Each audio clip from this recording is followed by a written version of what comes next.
আসসালামু আলাইকুম, কেমন আছেন সবাই? আশা করি আল্লাহর রহমতে সকলে ভালো আছেন। অ্যাকাউন্টিং ফ্যামিলির হিসাব বিজ্ঞান ধারাবাহিক প্রক্রিয়ায় আজকে আমি আপনাদের সামনে আলোচনা করব একাদশ দ্বাদশ শ্রেণী হিসাব বিজ্ঞান প্রথম পত্রের চতুর্থ অধ্যায় নিয়ে। অধ্যায়টির নাম হচ্ছে রেওয়ামিল। এই রেওয়ামিল থেকে আজকে যে সৃজনশীল প্রশ্ন নিয়ে আমি আপনাদের সামনে আলোচনা করব সেটি এসেছিল রাজশাহী বোর্ড 2025 সালে। রাজশাহী বোর্ড 2025 সালে 8 নম্বর সৃজনশীল প্রশ্ন আমাদের রেওয়ামিল থেকে এসেছিল।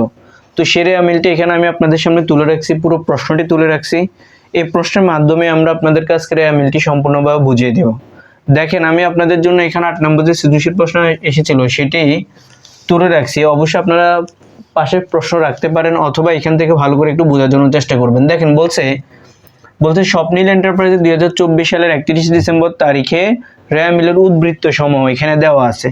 তো আমি এখানে পুরো প্রশ্ন থেকে আপনাদেরকে রেওয়ামিলের ডেবিট ক্রেডিট বের করা বুঝিয়ে দিব এবং আপনাদেরকে এখানে গুরুত্বপূর্ণ একটি বিষয় বলছে আজকে, সেটি হচ্ছে মুনাফা জাতীয় ব্যয় ও মুনাফা জাতীয় আয়ের পরিমাণ বের করতে বলছে। এই প্রশ্নটি খুবই গুরুত্বপূর্ণ একটি প্রশ্ন। তো এটি কিভাবে সমাধান করতে হয় সেটি আমি এখন আপনাদেরকে দেখিয়ে দিব, আর পুরো প্রশ্নটি ডেবিট ক্রেডিট এখন আমি আপনাদেরকে বুঝিয়ে দেব। এখানে দেখেন, আপনাদেরকে একটা জিনিস মনে রাখতে হবে যে রেওয়ামিলের ঘরটি আপনাদেরকে অবশ্যই করতে হবে। তো রেওয়ামিলের ঘরটি কি? রেওয়ামিল ঘরটি হচ্ছে, আমরা সকলেই জানি যে প্রথমে আমাদের ক্রমিক নঙের ঘর হবে, বিবরণ, তারপর হচ্ছে খতিয়ান পৃষ্ঠা, ডেবিট টাকা, ক্রেডিট টাকা, এইভাবে আমাদেরকে ঘর করতে হবে। দেখেন, আমরা সকলে ঘরেটি জানি যে আমাদের এখানে প্রথমে ক্রমিক নং হবে, এরপর হচ্ছে আমাদেরকে এখানে বিবরণের ঘর দিতে হবে, এরপর হচ্ছে খতিয়ান পৃষ্ঠার ঘর দিতে হবে, তারপর হচ্ছে ডেবিট ক্রেডিটের ঘর দিতে হবে, ডেবিট টাকা, ক্রেডিট টাকা, এইভাবে ঘর করে দিবেন আপনারা। আমি এখানে নমুনা দেখিয়ে দিয়েছি। এখন দেখেন, আমরা যখন রেওয়ামিল করতে যাব তখন আমরা সকলে জানি যে আমাদের রেওয়ামিলের ডেবিট পাশে এবং ক্রেডিট পাশে কি কি আছে। ডেবিট পাশে আসে আমাদের সম্পদ আর ব্যয়, এই দুইটি আমাদের সবসময় রেওয়ামিলে কোন পাশে চলে যাবে? ডেবিট পাশে চলে যাবে। আর আমাদের এখানে দায়, মালিকানা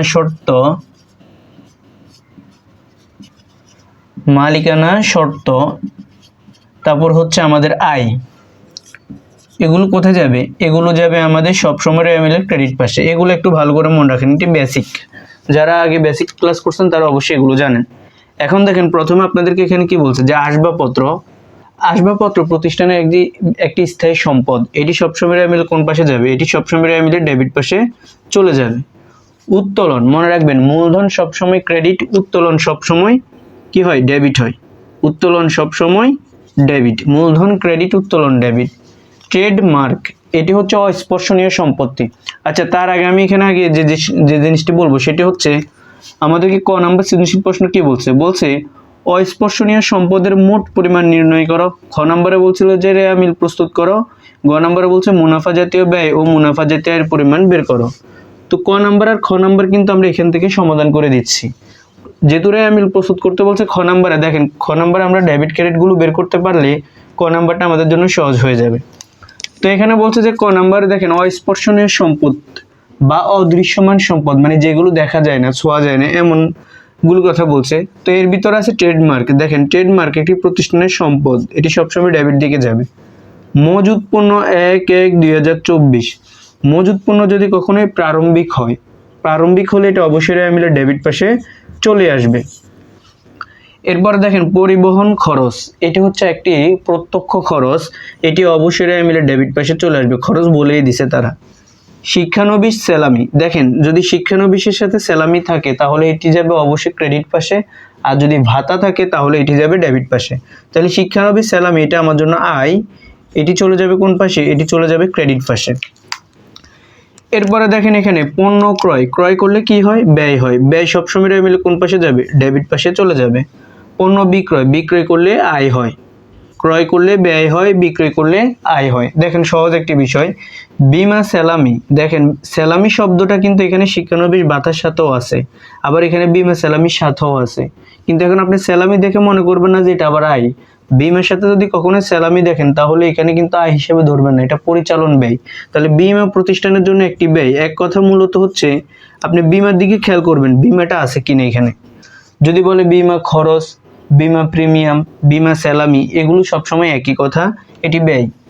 মজুরি প্রত্যক্ষ ব্যয়, মজুরি প্রতিষ্ঠানের জন্য একটি কি? প্রত্যক্ষ ব্যয়, এটি ডেবিট দিকে যাবে। প্রাপ্য হিসাব, খুবই গুরুত্বপূর্ণ একটি শব্দ, প্রাপ্য। দেখেন এ প্রাপ্য শব্দটার মানে কি? প্রাপ্য শব্দের মানে হচ্ছে পাবো। প্রাপ্য শব্দের অর্থ হচ্ছে কি? পাবো, অর্থাৎ আমি ভবিষ্যতে টাকা পাবো।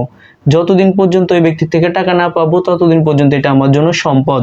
সেজন্য প্রাপ্য হিসাবে এটি প্রতিষ্ঠানের জন্য একটি সম্পদ, এটি চলে যাবে ডেবিট পাশে। এই জিনিসগুলো একটু ভালো করে মনে রাখবেন। যদি কখনো কোনো এন্ট্রির আগে পরে বা মাঝখানে আমরা এই প্রাপ্য শব্দটা দেখি, এটা চলতি সম্পদ, এটি যাবে ডেবিট পাশে।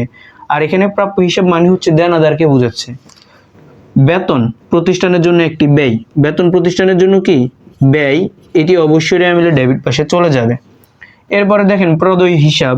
প্রদেয় হিসাব হচ্ছে কত আমাদের, দেখেন এখানে যে টাকাটা দেওয়া আছে সেটা আপনারা লিখে নেবেন। প্রদেয় হিসাবের টাকা বলছে, তো আমি এখানে প্রদেয় শব্দটা একটু দেখিয়ে দিই। প্রদেয় মানে কি? দিব। প্রদেয় মানে দিব। এখানে দেখেন প্রাপ্য মানে পাবো, প্রদেয় মানে দিব। আর আপনি প্রদেয় মানে হচ্ছে দিব, যেহেতু আমি যতদিন না দিব ততদিন আমি কি থাকবো? দায়বদ্ধ থাকবো। সেজন্য প্রদেয় শব্দের অর্থ হচ্ছে দায়। প্রদেয় শব্দের অর্থ হচ্ছে কি? দায়, মানে চলতি দায়। কি দায়? চলতি দায়। এটা প্রতিষ্ঠানের জন্য একটি চলতি দায়। তো দেখেন আমরা চলতি দায়কে অবশ্যই আমি ক্রেডিট পাশে নিয়ে যাব। এরপরে দেখেন মূলধন সবসময় ক্রেডিট পাশে যায়। মূলধন সবসময় ক্রেডিট পাশে যায়।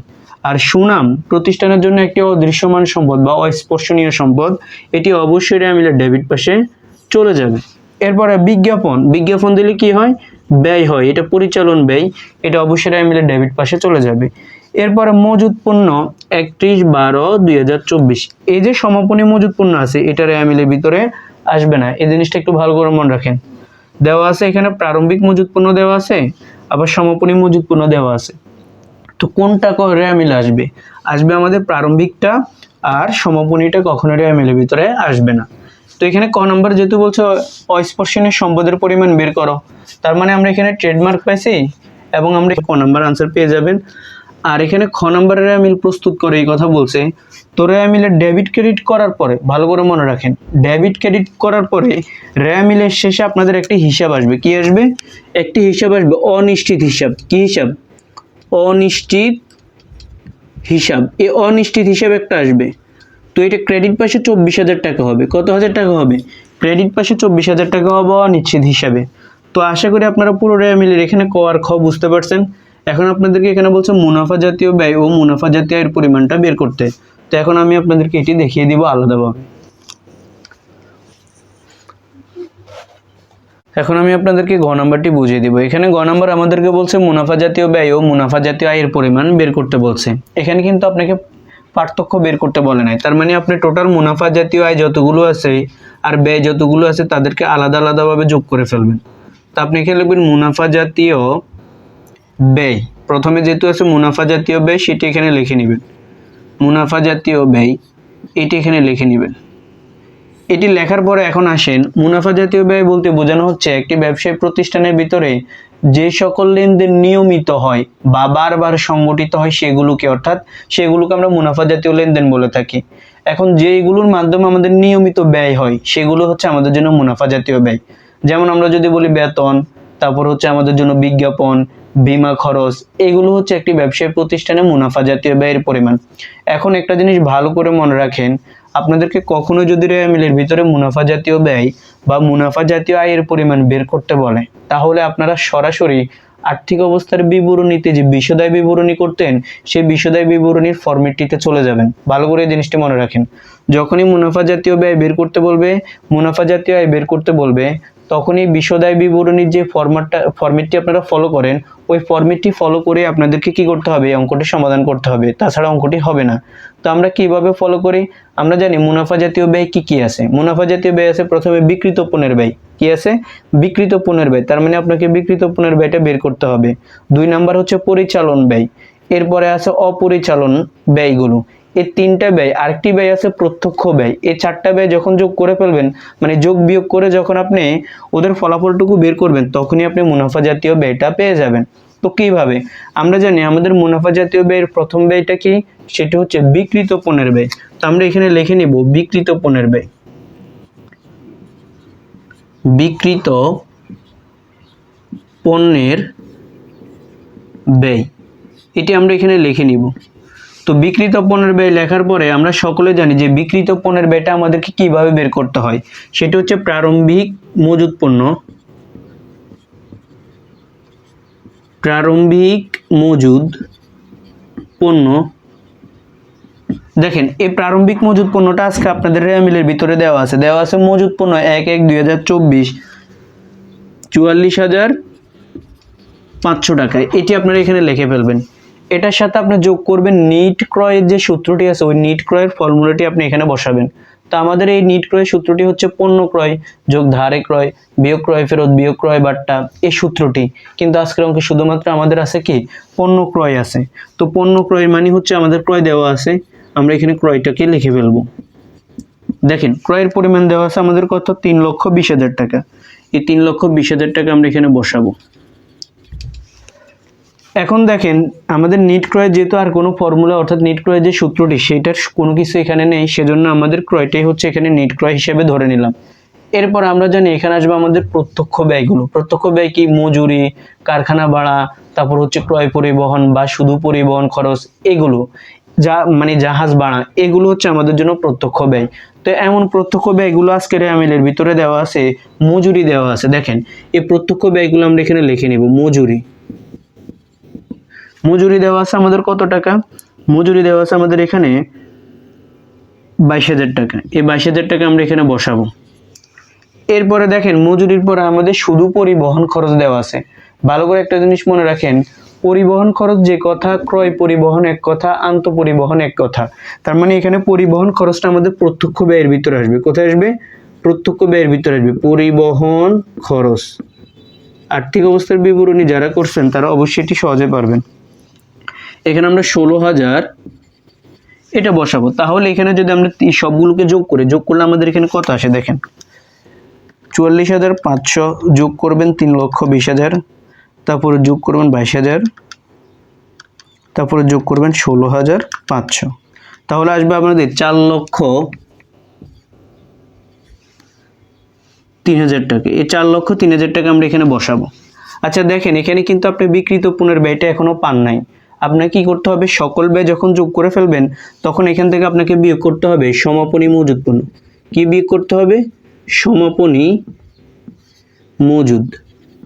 তো সমাপনী মজুদের পরিমাণ কিন্তু আজকের অঙ্কে দেওয়া আছে। তো সেটি হচ্ছে 58,500 টাকা। এটি আপনি এখান থেকে বিয়োগ করবেন। তো দেখেন 58,500 টাকা, সেটি বিয়োগ করলে আমাদের এখানে আসবে 3,44,500 টাকা। আচ্ছা এখানে আমরা বসিয়ে দিয়েছি, এটা হচ্ছে বিক্রিত পণ্যের ব্যয়। এখন তার সাথে আপনি যোগ করবেন অপরিচালন ব্যয় আছে কিনা, কারণ আমরা জানি মুনাফা জাতীয় ব্যয়ের ভিতরে প্রথমে আসবে বিক্রিত পণ্যের ব্যয়, তারপর আসবে অপরিচালন ব্যয়। তো আমরা অপরিচালন ব্যয়গুলো এখানে নিয়ে আসব।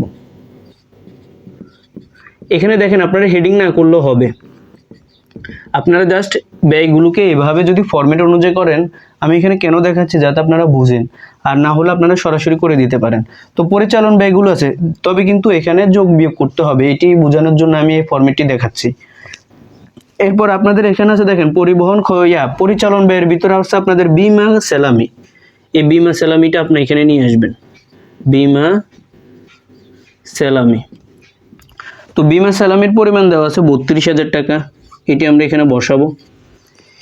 এরপরে দেওয়া আছে আপনাদের এখানে বেতন, এটি আপনার জন্য একটি পরিচালন ব্যয়। তো বেতনের পরিমাণ দেওয়া আছে এখানে 30,000 টাকা, এটি আমরা এখানে বসাবো। এরপরে দেওয়া আছে আমাদের এখানে বিজ্ঞাপন।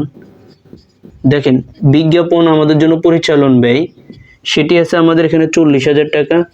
সবগুলো যখন আমরা যোগ করে ফেলবো তখন পরিচালন ব্যয়ের পরিমাণ আসবে 1,02,070,000 আর 1,02,000 টাকা। তাহলে এই 1,02,000 টাকা হচ্ছে আমাদের পরিচালন ব্যয়ের পরিমাণ। তো দেখেন আমাদের কিন্তু আর কোনো ব্যয় আছে কিনা, অপরিচালন ব্যয় থাকে। তো অপরিচালন ব্যয়গুলো কি, বিনিয়োগের সুদ, ব্যাংক জমাতিরিক্তের সুদ, তারপরে বিবিধ ক্ষতি মানে আগুনে পণ্য বিনষ্ট হলে, এগুলো আমাদের এখানে আসে। কিন্তু আমাদের অপরিচালন ব্যয় কোনো কিছু এখানে আজকের অঙ্কে নেই। তো আমরা এখানে এই দুইটিকে যোগ করব। তো দেখেন যোগ করলে আমাদের এখানে কত আসে, যোগ করলে আমাদের এখানে আসবে 4,46,500 টাকা। এটিকে আপনি ক্লোজ করে ফেলবেন। এটি হচ্ছে আপনার জন্য মুনাফা জাতীয় ব্যয়ের পরিমাণ। তো আমাদেরকে মুনাফা জাতীয় ব্যয়ের পরিমাণ এবং মুনাফা জাতীয় আয়ের পরিমাণটা বের করতে বলছে। তো যদি আপনারা এখানে মুনাফা জাতীয় আয়টা বের করেন, দেখেন কি করবেন, এখানে জাস্ট এটি হচ্ছে আমরা নিচে নিচে করতেছি,